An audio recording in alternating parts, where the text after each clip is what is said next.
In October 2003, a couple left a counseling session at Mountain Home Air Force Base and drove to a home in rural Elmore County. Within hours, a woman was dead along Ditto Creek Road after being struck by a car. The driver was her husband, and the case that followed focused on what happened in the moments between an argument and the impact. Already unbelievable.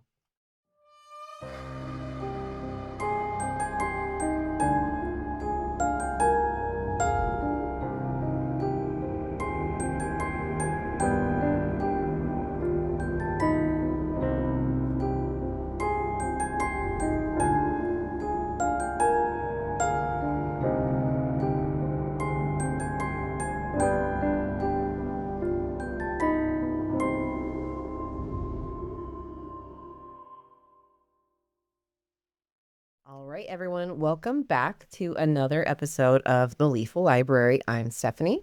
And I'm Dani. And we're here to tell you yet another true crime tale straight out of the 208, aka Idaho. We like to focus on Idaho cases and cases in the Pacific Northwest. We've done a lot of death row cases, but that isn't all that we cover. And Dani here does all the research. She's incredible. And I'm just here to hear the story and say swear words is on my job description, which I've just reviewed because I'm falling short. We'll have your quarterly review. Oh, I'm nervous. Shit. I didn't know that was part of our appointment tonight. But yeah. So Dani, please take it away. Sources used today are articles from the Idaho Statesman, the Associated Press, and court records. I'd love to get me a hold. They have some appeals and court records that give me lots of juice. So Match onto them. Yeah. and this is going to be a little court heavy on the backside because there was a new law. And so it's kind of tested and Okay. no. I do need to interject and just say that there is breaking news in the Lethal Library studio. The bun isn't present, but can you see this princess side braid? What the hell? So we are, we're just experimenting. And I came over and Dani had her hair like this and I was like, that's amazing. And so Dani's being extra comfy. The bun was not bunning today. You know how hair do be doing that sometimes. So we are on YouTube now. So you could watch this if you want and see every detail and terrible facial expression that I make. And, I might not even catch that I picked my nose or something. So, hey, Easter eggs. And check out all of our fun stuff that we have in our studio because it is curated. We have done it. It was fun. It was fun doing it. Absolutely. We put a lot of hard work into it. Went and got weird shit. It's cool. Yeah. Weird shit's cool. All right, Dani, back to you. In June 1996, Albert Ciccone enlisted in the United States Air Force at the age of 19. Over the years, he was assigned to various duty stations, but spent much of his career at Mountain Home Air Force Base in Idaho, where he worked as a staff sergeant with the Component Maintenance Squadron. Nailed it. Very nice. In early 2003, while living in Mountain Home, Ciccone met Kathleen Terry, and their relationship progressed quickly. Really? They began living together and were married on August 29th, 2003. And when did they meet? What I could find was early 2003, and I don't know if that's January. I don't know if that's March. Earliest January. It could be earliest as January 1st. And you know what I'll say, and this isn't a dig, it's completely logical. Any of those in the armed forces, you get, if you're married, you get different things, benefits, really, and considerations. And so I'm not saying it's a bad thing, and oftentimes it's not, but especially when you have younger kids fresh out of high school, frontal lobe not quite developed, it can, the math is mathing. Why wouldn't you try to find a partner immediately and qualify for better housing, better pay? Hello. And you might like each other. I mean, we all know the first 6 months how that fun that can be. Oh, yeah. If it's fun, right? And the girl's got a guy with a steady job. The guy's got a wife that can take care of things if he's deployed. It can be extremely mutually beneficial, and that's not a bad thing, but it can lead to folks trying to shat that real quick. And I don't think that it's that quick under those standards. Because most kids was in their first 6 months of like out of boot camp and everything, wifed up. And when I say kids, guys or gals, wifed up, husbanded up immediately. So he started. Well, he had been in it. He's 96. Yeah. So he went and did all of his So duties. People would probably think, are you going to be an old spinster? Not really. Men don't get that. But like, why aren't you married? Right. That's a lot of time to spend without getting those benefits. I think he was out just being stationed. And you got to remember what time this was. 2003.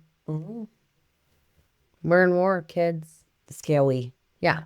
Then we had all the 9/11 stuff. And so we were out over there in.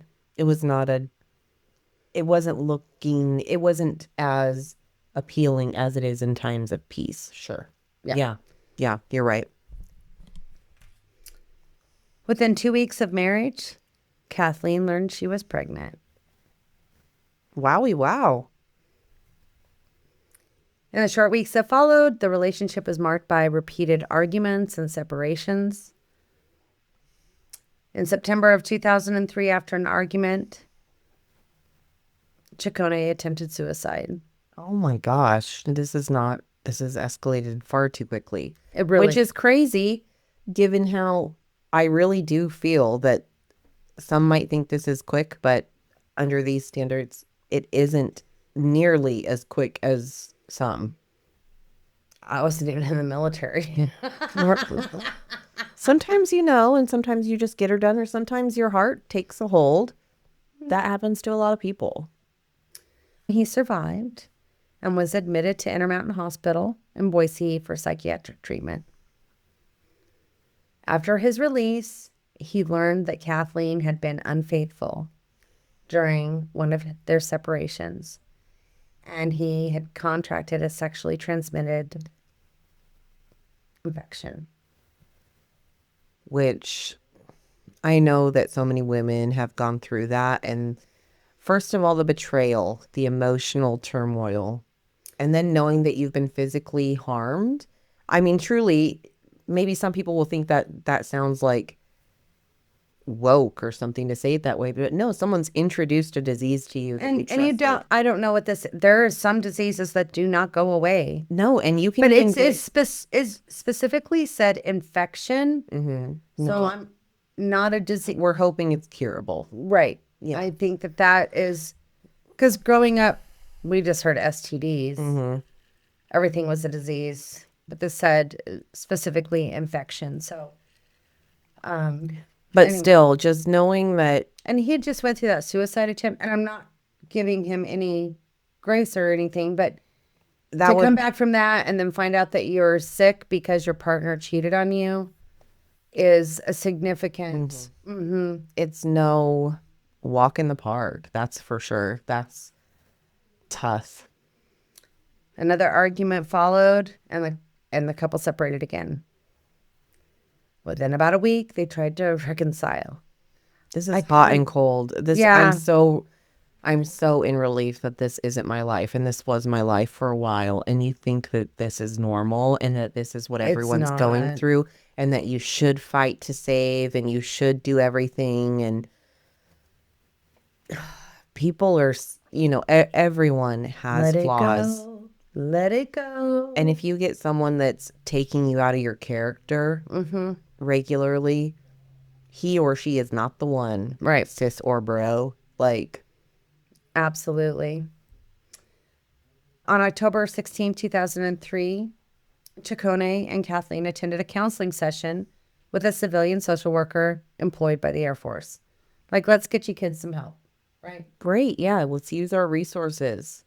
During the session, the counselor attempted to, and I'm not sure what this exactly means. So, but my research, it said the counselor attempted to provoke Ciccone by pressing him on issues in the relationship.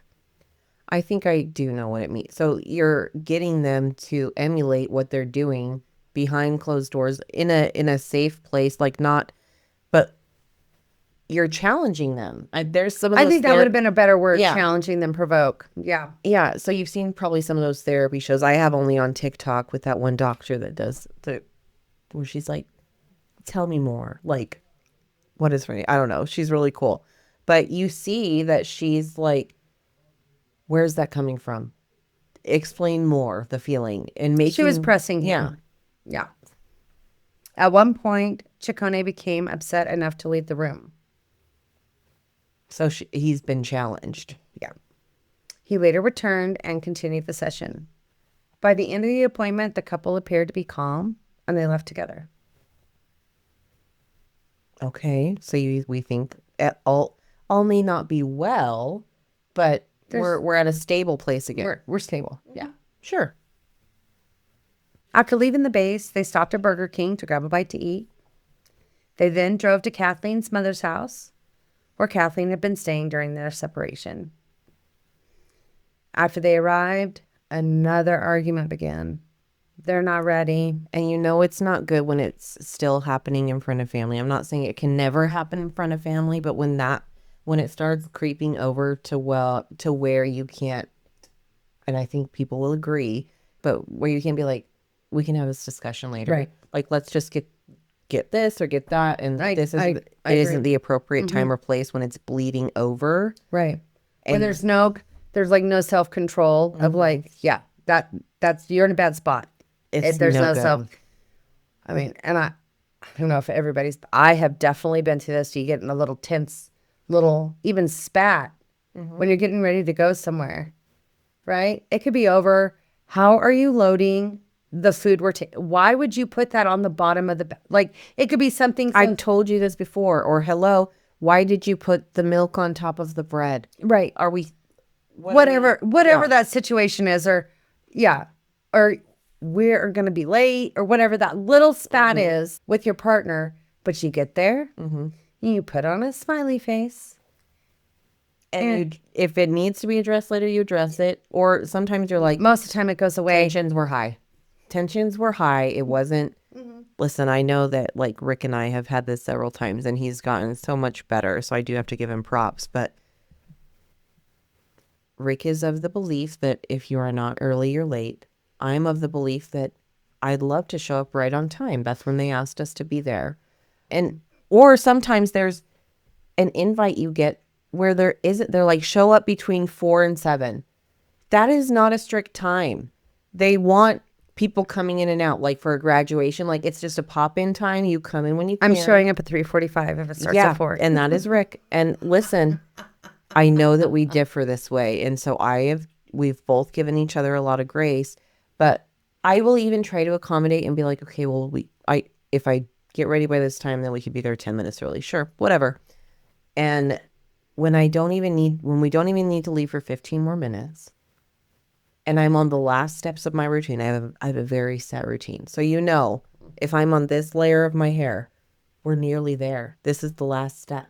This is the last step besides popping on whatever shirt I'm going to wear. Like, we're very close. And you have someone come in the bathroom. And they're like, Are you done yet? How we doing? What do you mean, how we doing? I have 2 curls left that are going to take me 30 seconds. My shirt's going to be on in another 30 seconds. I'm grabbing my bag and we're going. We've been at it 15 years, folks. We know my dogs know the routine. They know exactly. As soon as I get to that step, they're like, okay, I'm going to my room. Oh, you're going to bring me my food. They know what's going on. And so, is that helpful? No. There's nothing I'm a very efficient person. There's nothing you could say that could make this physically go faster. there's nothing I could do to make it go faster. 2, it's just inflammatory. And then 3, this is the kicker. This doesn't happen very often, but every once in a while when it does, it makes me want to flip a fucking table. So then I'm working at Mach speed. I'm working at peak efficiency. I am an absolutely oiled machine because I'm like, okay, I'm trying to accommodate, right? And then I'm like, all right, let's go. Got the bag. Ready to go out the door. Honey, have you seen my shoes? Oh my God, I can't find my keys. And I'm like, how absolutely fucking dare you?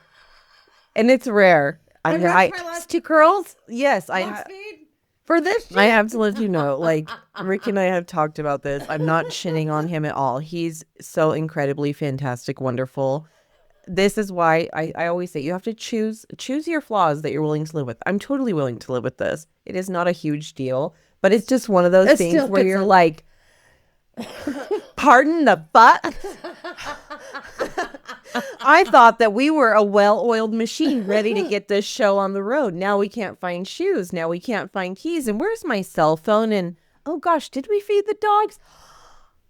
These are all things that could have been done while you were busy walking into the bathroom. I know you. Oh, shit. Anyway, that was a big sidetrack, but I know so many people can relate, and it's all in good fun. Yeah, it's very relatable. It's just a silly, kooky little thing. And I have a feeling that this story is not silly and kooky. It's not silly and kooky. No. So they had stopped to get the food. Yeah, BK. Look at the restraint. Have it your way. Have it your way. Not even eating in the car. Totally would have ate in the car. I don't know if I've done that in my life. Drove home, and so they were there eating when that argument began. And during the argument, Kathleen threw her food. Oh, shit. And then she left her mom's house and started walking down the road. She's like, oh, I could just this totally happened at the mom's. The throwing the food. Ooh, it wasn't even just a quick little snippy snip. No, it overfloweth. Ooh. And plus, you have to remember, Kathleen is with child. Hormones are, I'm not saying it's not an excuse, but it is certainly a nuanced thing. Pregnant women will tell you all the time, I'm reacting stupidly to so many things. And you have to give a little grace of like, and not continue to escalate, right? Which it sounds like there's nothing that factually you said that I can go on. But if you're being sweet and like, okay, sweetie, or hey, no big, we can talk about it later. And so she was like, I'm fucking out. She left. She was in a rage. Like, you probably that type of, when you feel like, I would imagine, where like, this is so frustrating to me when I'm angry, but I start crying and I'm not trying to cry. Right. Oh, that fucking pisses me off. So this is why I could never be pregnant. I made that decision myself. Well, I would probably be in jail first. Because they still prosecute you even if you're pregnant. They don't care about the hormones. There's no loophole. There's no loophole for that one. Yeah. But I was pregnant, Your Honor. You're like, yeah. They're like, oh, you get a pass. Bye. Yeah, that's not a thing. So as soon as I heard that, I was like, oof. Not for me. Ciccone remained at the house briefly, where he cleaned the food from his clothes. And that takes a lot of, I will say some restraint to just be like, cleaning it, when you're like controlled rage. That was definitely where I'm going to fix this. I'm getting the hell out of here. And then he went and jumped into his car. He drove down the same direction that Kathleen had gone. And this is out in the country. So there's not much traffic out there. No. So he was doing whatever he wanted. Yeah. Kathleen was walking along the roadway when Ciccone's vehicle approached. He didn't stop. And Ciccone struck her at approximately 50 miles per hour. 50? 50? 50. 50. She died instantly from the impact. After striking her, His vehicle continued forward and hit a mailbox where it was disabled. Ciccone exited the car but did not approach Kathleen. Instead, he used his cell phone to call his mother.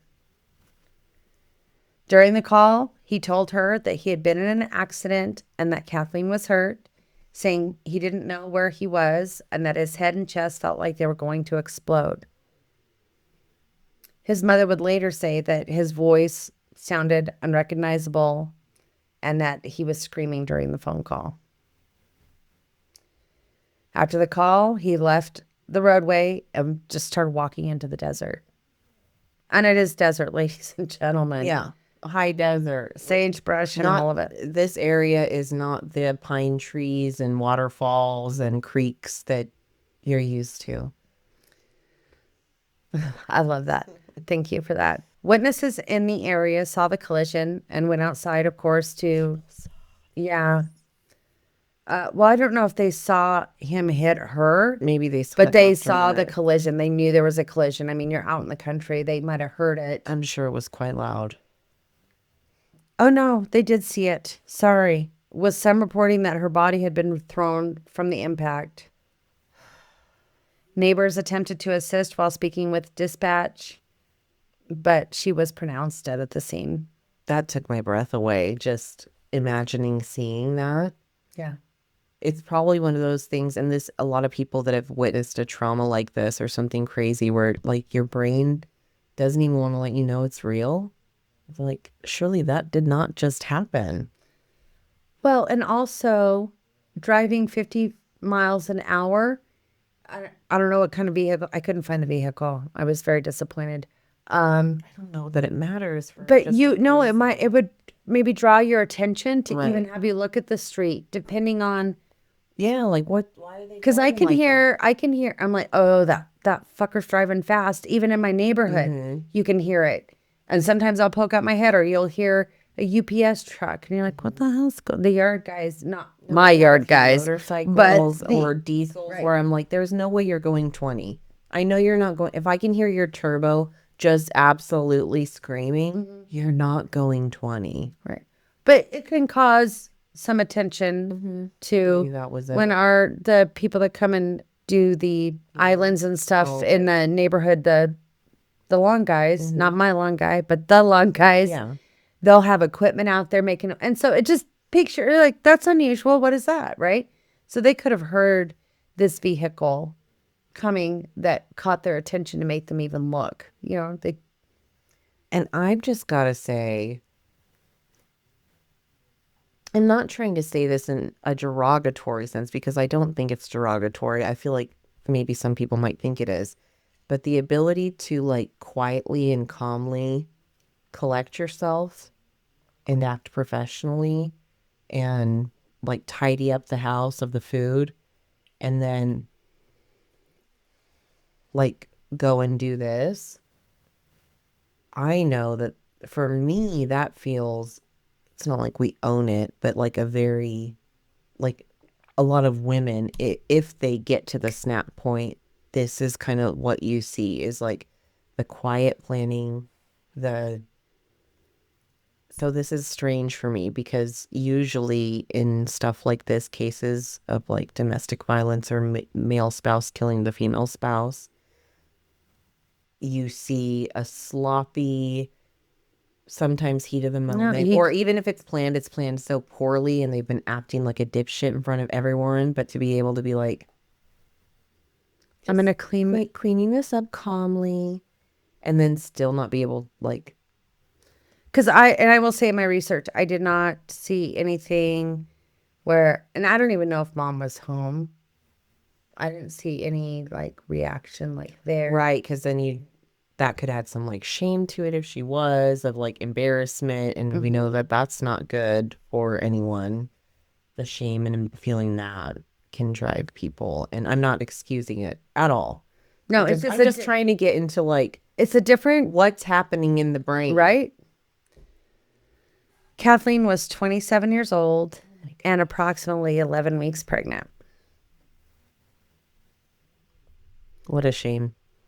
When deputies arrived at the scene, Ciccone was no longer there, and a search of the surrounding area was conducted. Let's go find this kid. Yeah, walking off into the desert. Approximately an hour later, he was located a mile from the scene, standing on a ridge in the desert, where he was taken into custody without incident and walked back towards the road. Different. It is not the standard.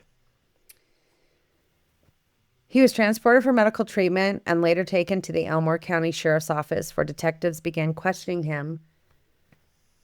During the interview, he was advised of his rights, and at the conclusion of the questioning, he was taken into custody on suspicion of murder. Kathleen Terry was born April 23rd, 1981, in Long Island, New York. Long Island. That's a long way from the Taterland. Long way from the Taterland, for sure. It's always interesting to me, people from like big cities or... They end up out here. Yeah. She was the youngest of 5 children. In 1985, her family moved to Eagle, Idaho, where she lived until 1989 before relocating to the Mountain Home area. And Eagle was nothing. No, Eagle was tiny, tiny, tiny, tiny, tiny. Yeah, nothing there. Now it's fancy Now pants. it's the ritzy, one of the ritzy areas in this close proximity, but yeah. So, I mean, basically, she was 8 years old when they moved to the Mountain Home area. She attended Mountain Home schools and later worked in the food service industry, where she worked alongside friends and family members because Mountain Home is small. Yeah, you know everyone. She spent much of her time close to home, enjoying life on the ranch, traveling with her father and siblings. Family members described her as outgoing and expressive, with a sense of humor and a personality that drew people in. And she had a favorite color. She was a purple girl. Oh, cute. Yeah. And it also said that she was a big makeup gal and that she liked to share her makeup with others and do people... Doing makeup in this time and place. First of all, Idaho was always like 5 to 10 years behind the trends before cell phones. We were living in a bubble. You know, you would get the next trend 5 years after when it was already said and done. But we did not have YouTube tutorials. We barely had a magazine or two to give you some bullshit And fucking this is tip. fucking 90s glam. You remember 90s glam? It was the underpainting, it was hard techniques to do it right for what was cool in that era. Late 90s, because this was 2003. But growing up, just learning No, it was all that, yeah. And so to be into or even good at makeup at that time was a lot harder and required just for real natural skill or tons of practice. There was no free courses on YouTube of learning how to apply makeup. And people had the worst advice. I have pictures where I'm like, we spent an hour and a half on our makeup that day just because we were having a girls' day. And I look like a fucking psychopath. It was not good. Look, I'm a victim of the 90s with the tweezing of the brows. Oh, the brows. Remind me to show you a recent picture I just got from like one of my besties. And there's no recouping. I have recouped a bit, thank God, because I'm like, oh my God, if mine were still like that, I've got the McDonald's arches separated by a 3-mile barrier in my forehead. What am I doing? I have so mine have recouped a smidge. They'll never be regular, but thank goodness a few of them have had the heart to grow back, and I thank you so much, eyebrow hairs. That after I do think about the ladies that get their eyebrows tattooed, and I'm like, you never know where the trend is. You don't know, because look, in the 90s, pencil thin was in. Pencil thin, high ass arches. Exactly. And if I would have got those tattooed, I mean, I've barely recovered. I have a little bit, but it's not good. Anyways, I was a master of the tweezers, okay? That's all I got to say.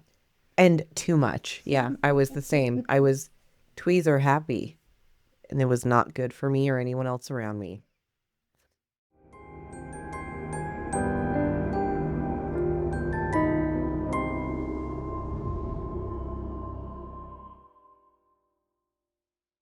On October 17th, 2003, Ciccone was charged with 2 counts of first-degree murder, 1 count for Kathleen and 1 count for the unborn fetus.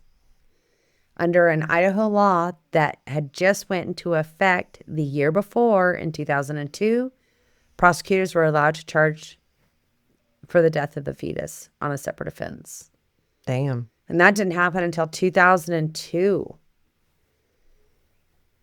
Investigators said there was evidence supporting premeditation and that Ciccone was held without bond in Elmore County Jail. Prosecutors said he confessed to killing his wife. A preliminary hearing began on October 30th, 2003, and extended over multiple dates across the following weeks.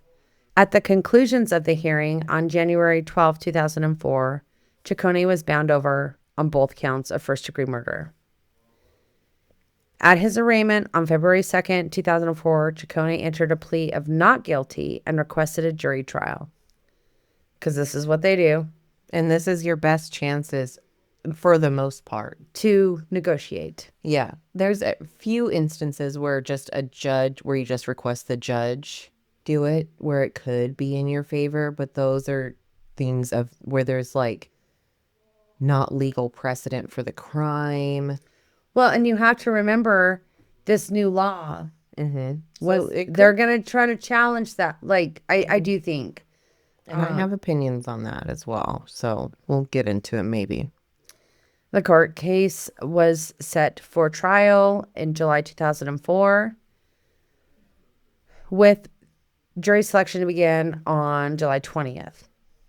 4 days before jury selection was set to begin, on July 16th, the state filed a motion to continue the trial, stating that several material witnesses assigned to Mountain Home Air Force Base were deployed overseas and unavailable to testify.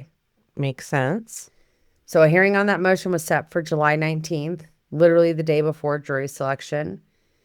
During that hearing, Ciccone opposed the delay and asserted his right to a speedy trial, stating, again, this podcast brought to you by Garage Door. Don't we all love Garage Door? It's my absolute favorite. Garage Door. Set it off 3 times when you want. Let's do it again. Now you've set off the dog. This podcast also brought to you by Little White Dog, who was behaving amazingly until he thought his dad was sleeping. He's like, get me out of this prison. Oh my God, this is an important part. Okay. Oh, where was I at? Lordy. Deployed. They were deployed. He wanted a speedy trial. Okay. Loophole. Not really a loophole, but a... No, it's an absolute... It's a gotcha. It's an absolute right that you get a speedy trial. Otherwise, they can let you sit there in prison for 4 or 5 years and lose everything. And I'm not saying for this particular thing, but you could literally lose your whole life. It's an important right, especially with the cash bail system. You need to have a speedy trial. And so he was like, no way. I want my trial and I want it now. Yeah. What is that jingle? I want and I want it now. It's the money. And I want it now. It's Called J.G. Wentworth. 877 cash now. Yeah. Oh my gosh. It's my money and I want it now. It's like eating pizza at his mom's house. Jesus. If you know, you know. So Ciccone had opposed the delay, was ready to go to trial. And the court granted the state's motion to continue the trial. Scandalous. This is not giving me good vibes because we know where this type of shit goes. The court granted the state's motion and the case is reset for January 2005. So we're literally, this happened in October 03. Hey. And I feel like this is one that's weird to me because this is the government's required to provide you a speedy trial. However, the government has also required people to be overseas and deployed. So it's like, I can see them being like, well, yeah, but this is our stuff. We're going to do our thing and people are going to be deployed. And so we'll speedy it up as much as we can. Isn't it a weird thing? It's I'm not a legal expert, so maybe it's a weird thing to me and it's not to other people. Feel free to we love hearing, guys, if you are in the field, Let us know. give us the deeds. Because I just You thought, can't I was trust like, AI. how can they not give, like, that is the cornerstone. Basic. It is the most basic right when you are charged And with it's a risk crime. you take when that's why some people wait forever to charge someone, because they're like, if we charge, they could flip that timer immediately and we're It's not done, ready. and we're not ready. And we can't get ready in that time. A famous case for this is the O.J. Simpson trial. Guess what? The prosecution wasn't ready, and they wanted to fucking delay. And you know what? Johnny Cochran said, "Go fuck yourself." Why is no one ready? Exactly. No, and guess what? you can get fucked. That was in O.J. Simpson's trial. That was a benefit to the defense because they got caught literally with their pants down. Like they did. There was so much sometimes shit. a bluffing game too. Yeah, but there was so much shit that they didn't have because that case was epically fucking so much evidence. They did not have it. They couldn't I just put it together. I will rewatch that on Netflix, the trial part, and they're like, "Did you touch the evidence without wearing a glove?" And what was his name? There was some Fung. What about this, Mr. Fung? And it showed him because they had all those cameras out there, and he's literally handling evidence with no gloves. Hiller. So yeah, so there it's a basic. Oh, shucky darns, I suppose I did. Yeah. So Clusterfuck of the century. it really yes, but so he should have the right to a speedy trial. Yes. It's the most fundamental. There's many reasons for it, and it's Even so the government can't hold you for fucking 20 years before they try you. It is yeah. I mean, and that's and so that's how it works some places. And it so really is. even if you know that someone is for sure guilty and you don't agree with them getting this benefit, it sucks when you know, but it could affect all of our society so terribly if this wasn't a thing. So Wasn't in Italy Amanda Knox like held forever yes. and then retried after she was we have some good things in the court system. Yeah, it to is protect certainly innocent. not perfect. And we talk about it every time of the failures and the loopholes that are bad. This is a loophole. I wouldn't even call it a loophole. This is a right that This is right. overall. You can't hold me forever. You can't charge me and then Because then you would never even have to have a good prosecution. You can let someone rot for 20 years. Exactly. And you So could I be agree, like, accused of anything. he should be pushing for this. Like, It's a great and strategy. I was surprised that they granted that motion.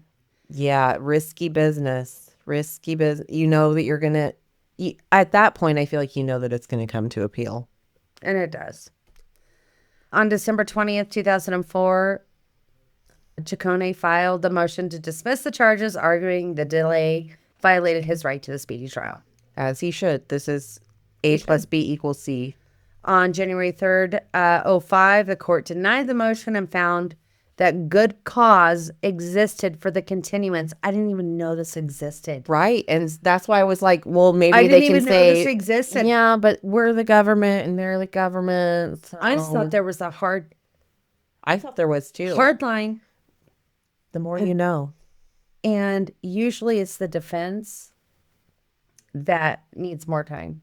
I'm going to, an uneducated guess, I'm going to say it's 90% the defense that asks for continuances.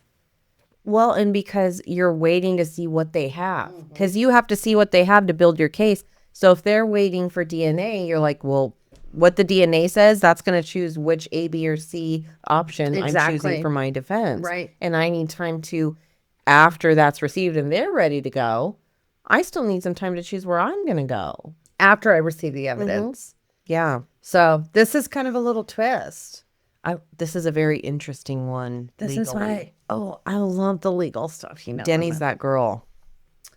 Jury selection began on January 4th in 2005 in Elmore County. The trial proceeded over 11 days. Testimony during the trial included accounts from individuals who responded to the scene shortly after the collision. Darlene Shaw, one of the first people to arrive, described Ciccone standing near the vehicle and speaking on his phone. She said he stated, quote, "I got the job done." But in an earlier hearing held closer to the time of the incident, Shaw had said she could not hear what he was saying during the call. And this is, no matter what anyone wants to think, it has been proven so many times that memory, first-person witness accounts are one of the most fallible. Mm-hmm. And the more you access a memory, the more it changes because you're accessing it, And your brain. then you're bringing in all of the things you've learned since then.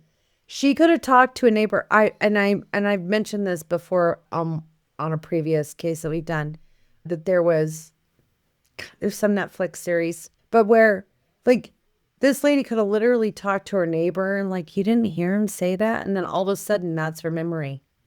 It's a fucking It can thing. happen, and it sucks. And our brains want to think that our brains are the end all be all and that we could never do that. That's another way of protecting from who wants to say they're wrong.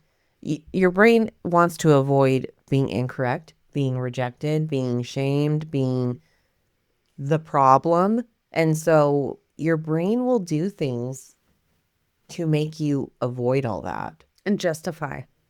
And make sense of something sometimes of why could this have happened? Well, my brain thinks this, and I'm not saying that people are 100% weak-minded, but there is literal science showing that this is a thing. In general, it happens. Absolutely.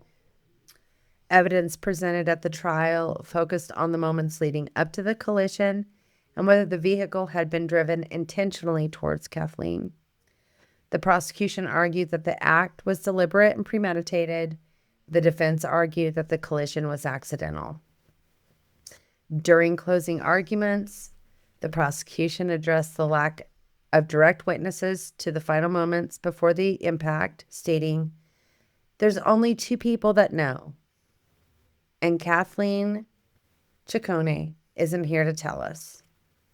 The prosecution also argued that there was no testimony indicating that Ciccone had been distracted or unaware of Kathleen's presence before the collision. Yeah, cell phones were not very prevalent back then. They existed, but people were not texting and scrolling Facebook, Instagram, TikTok. That was not happening. No, you were literally paying. It was safer. You were doing T9, the little doing the 2 for ABC. You can do that and look at the road. I was such a pro T9 texter. I will not text now because I know myself and I know how easy it is. In 2003, were we texting? Sometimes they even have those this might have even been the time where Nokia had the walkie-talkie feature, which was so cool. That was my son's first phone. My sister had that, and I still think my sister is pretty cool. But I thought that she was walking her friends all the time.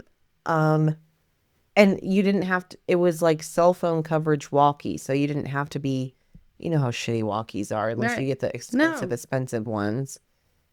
And it was voice to text, and but it would come right through. So if you're in questionable company and they're like, "Did you hear that, Allison's a fucking batch?"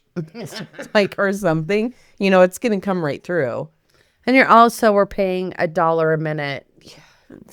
This is fucking for real. Yeah, you're not scrolling or calling or texting unnecessarily on a cell phone at this time. No, you're not making, it was quick, a little, I remember it was, I don't know. You're yeah, I can wait till I get there. Or you might have got, and you had minutes.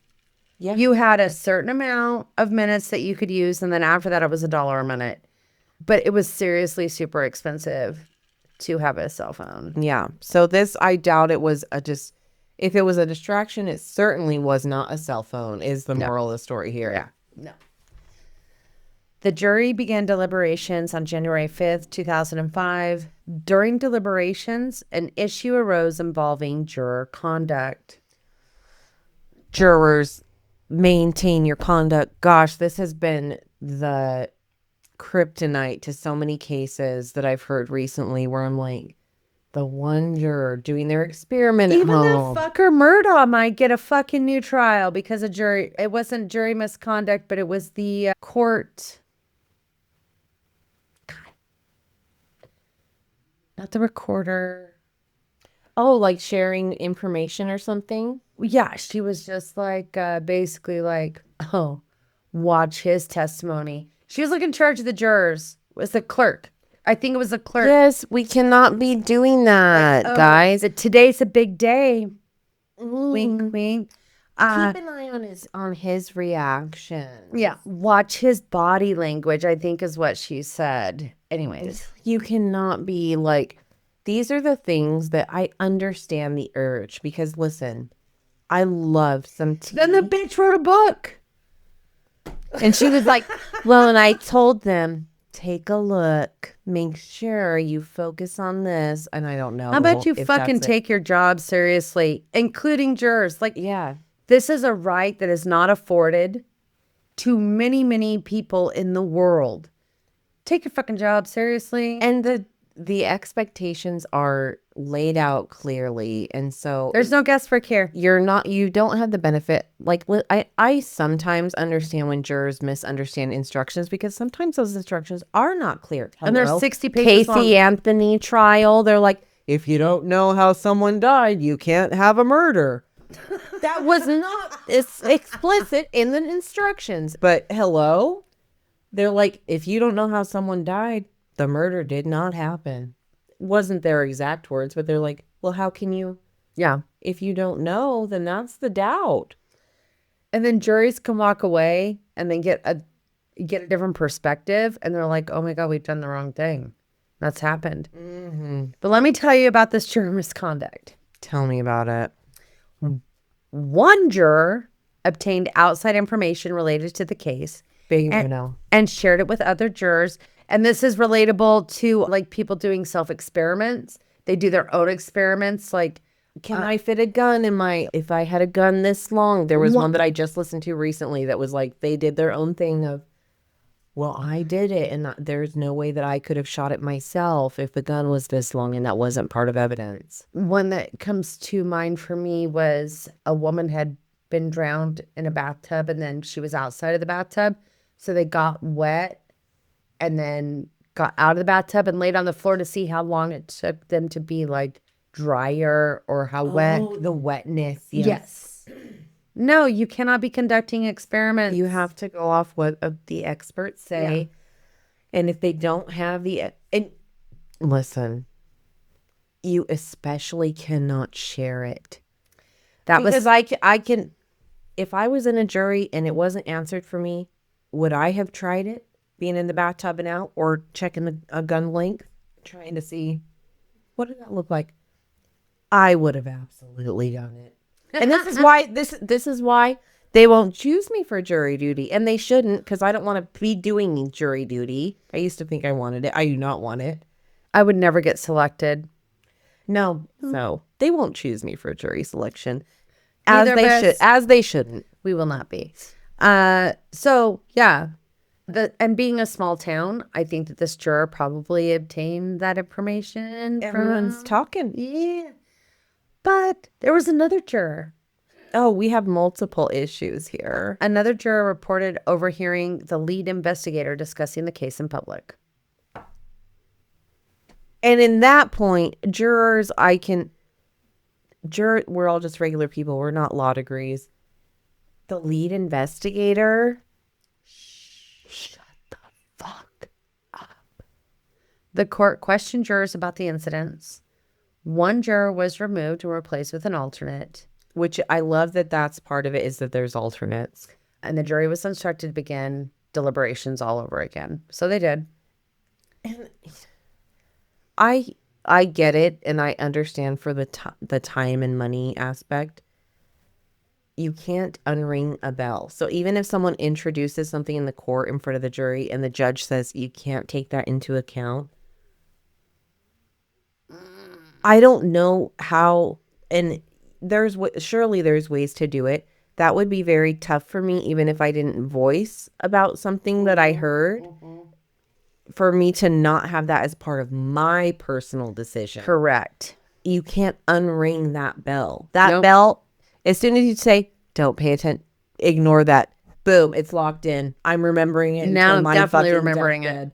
I'm taking that all the way to heart. But even though they started their jury deliberations, We got this. that they were instructed to start all over again, by the end of that day, the jury had returned the verdict. Yeah. They said, okay, we got our ducks in a row now. Now we know not to be doing the things. And we definitely don't share. Ciccone They wanted out of there. Ciccone was found guilty of first-degree murder in the death of Kathleen and second-degree murder in the death of the fetus. On February 10th, 2005, Ciccone filed a motion for a new trial based on the juror conduct.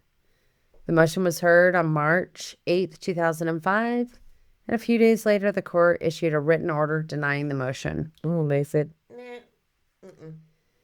The sentencing hearing was held in June. After hearing statements from the victim's family and arguments from the counsel, the court sentenced Ciccone to a fixed life sentence for the murder of Kathleen. He was sentenced to 15 years in prison for the death of the fetus. Big sentences. Following sentencing, a judgment and commitment order was entered, and the document was initially filed with a date that preceded the sentencing hearing before the court later entered an amended judgment correcting the filing date. So this is is this like a typo? yeah. Ooh, and that can be very Yeah. dangerous Yeah. in this realm. On August 2nd of 2005, Ciccone filed a notice of appeal.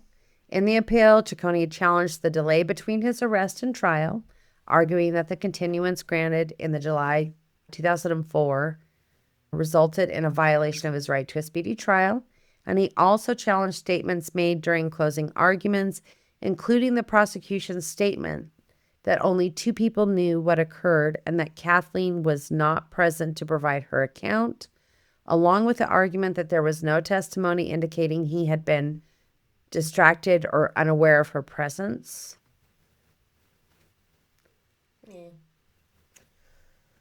Again, this is one of those things where I think it's a relevant appeal. Thank you. And- Okay, it is relevant. Like, nobody said how I could have been distracted or not seen her.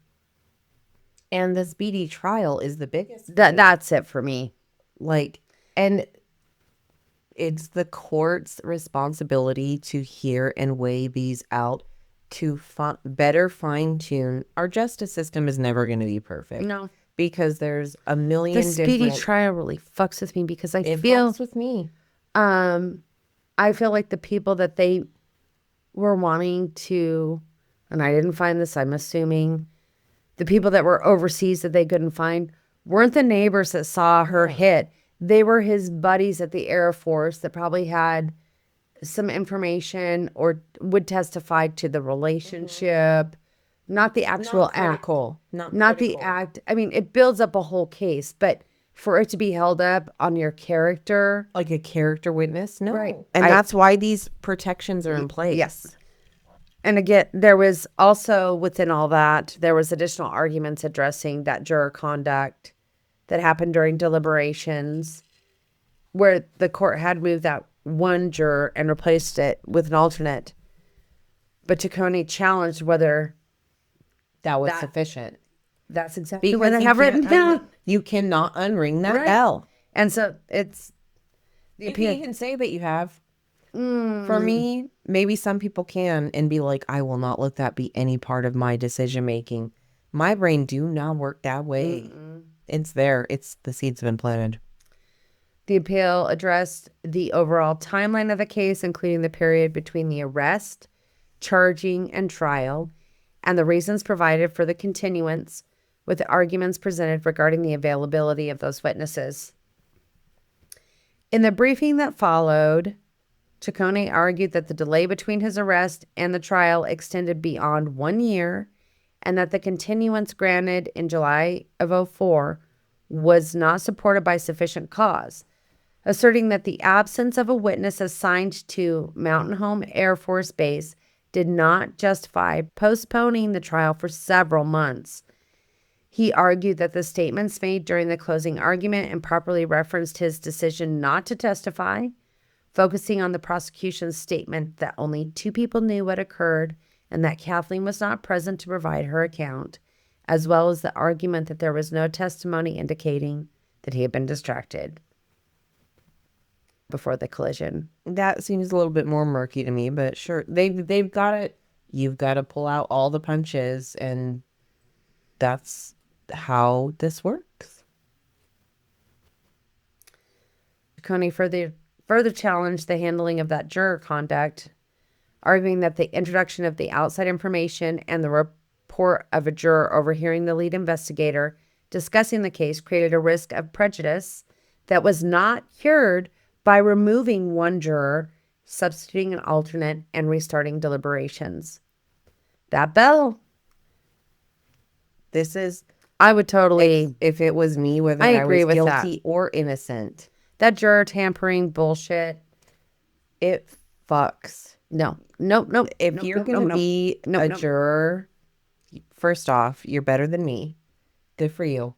But you have to mind your P's and Q's. And you're literally sentencing sentencing somebody to fucking life in prison mm-hmm. or 20 Even years if in it's prison. 5 years. Could you imagine losing 5 years of your life? Okay. I'd never recover. I would never fucking recover. So you got to take it seriously. Quit be back talking shit. Don't be whispering. Follow the rules. Follow the goddamn rules. Because you will fuck it up. Thank you for your service. Yes. Appreciate it. In response, the state argued that the delay was supported by the unavailability of those material witnesses and that the continuance was necessary to ensure the presence at trial. Listen, I wanted to find out what was so important. I couldn't find it. I couldn't find what was so important to this trial that it had to be what these witnesses had. I couldn't find it. I was so disappointed. The state also maintained that the district court acted within its discretion in granting the motion and denying the motion to dismiss. The state argued that the statements made during the closing argument were proper comments on the evidence and did not reference Ciccone's decision not to testify, and it maintained that the district court properly addressed the juror issues by removing the affected juror. I don't like that. Affected juror? The pool is tainted, in my opinion. Mm-hmm. But it's all made better because they instructed the jury to begin deliberations again. Yeah, start, and you can do that. And maybe people aren't generally like me in this way, to where I don't think I could not. I'm such a context person.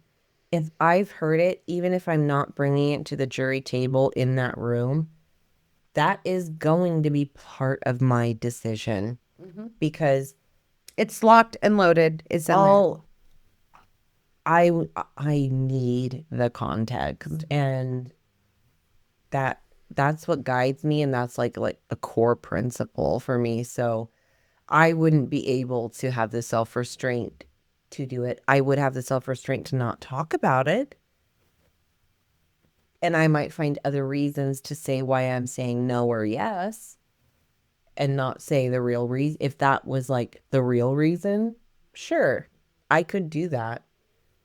And I'm not saying that's right. That's why I shouldn't be on a jury. It truly is. I shouldn't be on a jury. You cannot disregard. It would be very difficult for me. How do you erase something from your head? Yeah. Like, imagine if your partner wronged you in some way and they're like, actually, per the rules, you have to erase that from your head, and this can't be a part of any of our discussions ever. It's not happening. It's not fucking happening for me.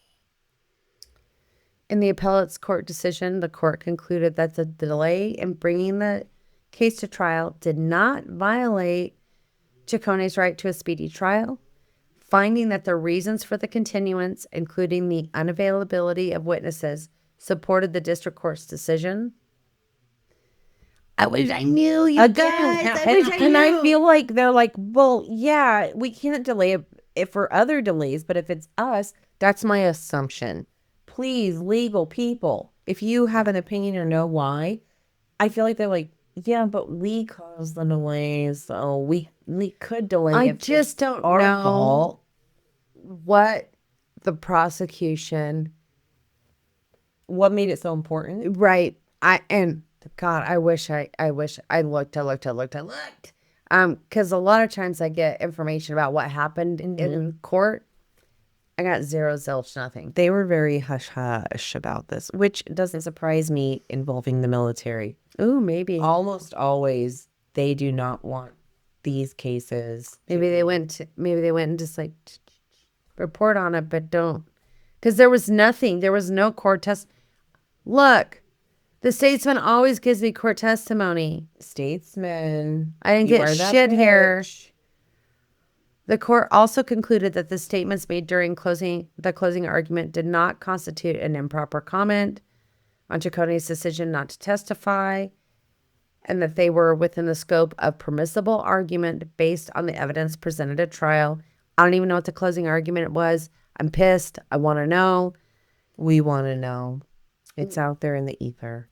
With respect to the juror conduct, the court concluded that the district court did not abuse its discretion in removing the one juror, substituting the alternate, and requiring the jury to begin deliberations again. They said that's Par for the course. good enough. And they're usually coming to this with like multiple cases where that's happened and it's been accepted. It's good enough. Precedent. Yep. I'm sure they were able to show precedent. So I would hope. We don't know, but I would hope. oh, there was lots of, I did not include those. You guys would have been bored with that. But I do have that. You break it down very nicely for us. Thank you, ma'am. The court affirmed the judgment and the sentences imposed. Ciccone is currently 49 and in custody at the Idaho State Correctional Center. Look, I just don't like the way the court went down. I'm just gonna say it. It was risky business. And you don't want that in court just because things can pop up and it drags the family back through. Yeah. But there hasn't been any other appeals or anything weird. So okay, I do think you should rot. Again, this is something that you don't like, accidentally in those Facebook groups, people are not able to reconcile that. Like, I don't think that he should be free. I'm not fighting on behalf. I'm saying, guys, this move to do the thing where we're saying it is still a speedy trial, does it fit it? Like that, I'm asking a question. I'm not a lawyer. Like, and people will be like, you hate the family and you wanted her to. People say the wildest shit, you guys. The fucking wildest shit. That is and also, fun fact, when I used to do the Facebook groups a lot, it was when it was being like, Facebook was being very heavily censored, but I told someone that, I said, hey sis, you are acting like a silly goose. Because someone was losing their absolute shit in the comments. And our philosophy was, let the group run the group. Like, we're not, some groups, if you say one thing bad, you're out. So I was like, and that's why people liked our group. But, we tried to go in and be like the bumpers. If you're like bumper bullying, like, hey, bro. So, hey, sis. Mama, Just so you know, like, that is a hot take. Like, everyone, let's calm down. People can have bad theories. That's not illegal.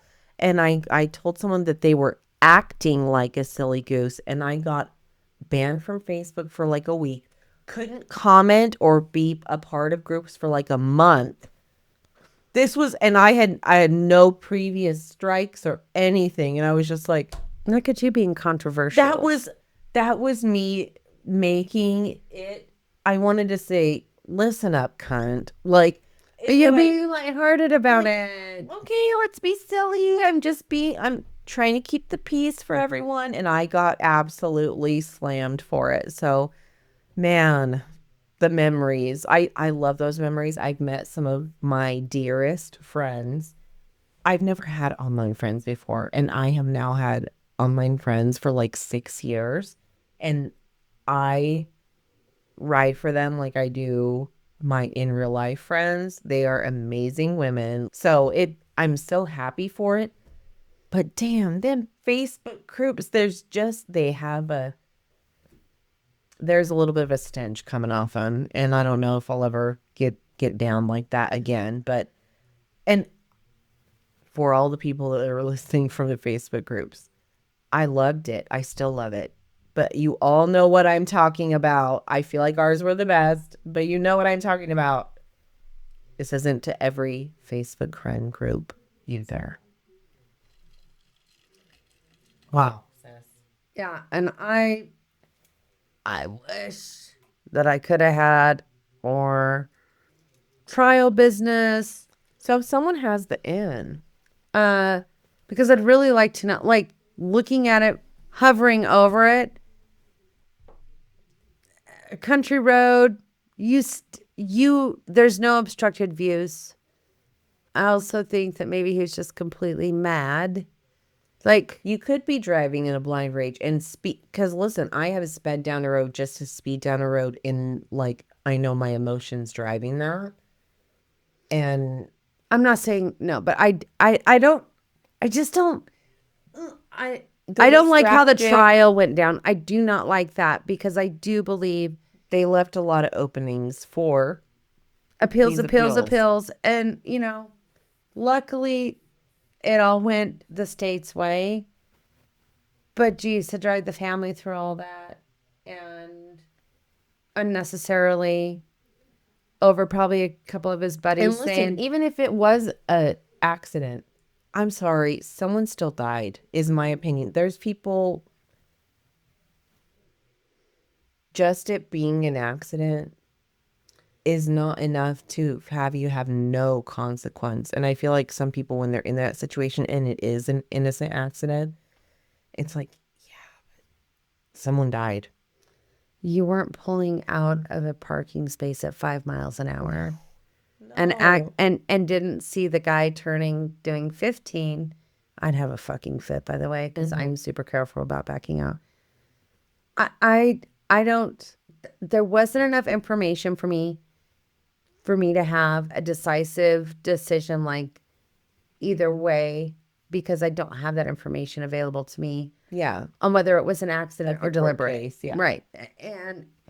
But he what was he saying was distracting. Right. You're saying. I don't have any of that information. But what I can say is he was convicted, but I don't like the withholding of the witness, like not the speedy trial. That's my big fucking hang up, because I feel like, and this is a lot of assumption. That's an unhealthy precedent for anyone. If someone's on vacation or sabbatical, or your friend that is a free spirit and is living in Taiwan for now, and that's the thing that they're saying they're holding it up for, they can keep you jailed. Unless your friend is testifying that you said, I'm going to murder her, or yeah, where's I don't the need to line? listen. Look, I don't need the testimony. She lights up every room. No, I don't need the testimony that you're like, well, he said she was a bitch. And like, you're holding up the speedy trial thing. So, and that's a very dangerous. So I really wish I knew.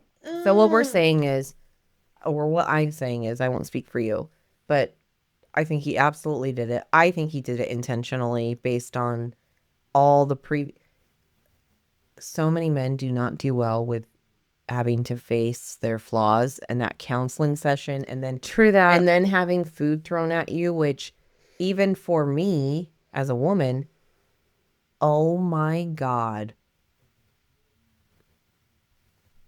I know she was pregnant. I'm not saying that this is right at all. This is but not that's victim, like, yeah. so some people, it's if you spit on me, which is another, like, there's things that will make me absolutely. Some people, it can be like, a door slam. You want to escalate it? I'm escalating it. Right. So I can see, again, not justifying, but all this together, I absolutely think that he did it. I think that he did it on purpose. The speedy trial stuff sucks, and I don't like the precedent that it sets. Because, I don't either. now if I get a jaywalking ticket and they're like, oh, well, your friend that's in Hawaii for the next 6 months, we can't, they're busy, so guess you got to sit here. That's a dangerous precedent to set. Yeah. That's the crux of the argument. And that's why I found this so interesting is the trial portion, right? Because we had the new fetus law that he was convicted on, the speedy trial thing, the jury. It was just very messy. Yeah, it was a mess front to back. But poor Kathleen. I No, mean, she didn't deserve this, and it horrific and a split-second decision that absolutely rocks the community and takes a life. Like, it's terrible that when shit gets this bad, it hurts in so many ways for so many people. So thank you guys for listening. Thank you to all our new listeners. Yeah, we've been seeing you guys really pumping up the listens. So if you're a new listener, welcome. If you are an OG listener, thank you so fucking much. We know that we've got so many that ride for us every week, and I just want you guys to know that we appreciate you. If you're a first-time listener, I hope you enjoyed, and we're always open to feedback. You can reach out to us at thelethalibrary@gmail.com. We have TikTok, Facebook. That's where we're most active. Just trying to make little funny sillies for you guys. We love those. We make an ass of ourselves for your enjoyment. And we'll do it again. We will do it again. To an extent. But yeah, thank you guys. And that's all I've got for today. How about you, Dani? I'm good. All right. Well, 10-4 rubber ducky. Fuck yeah.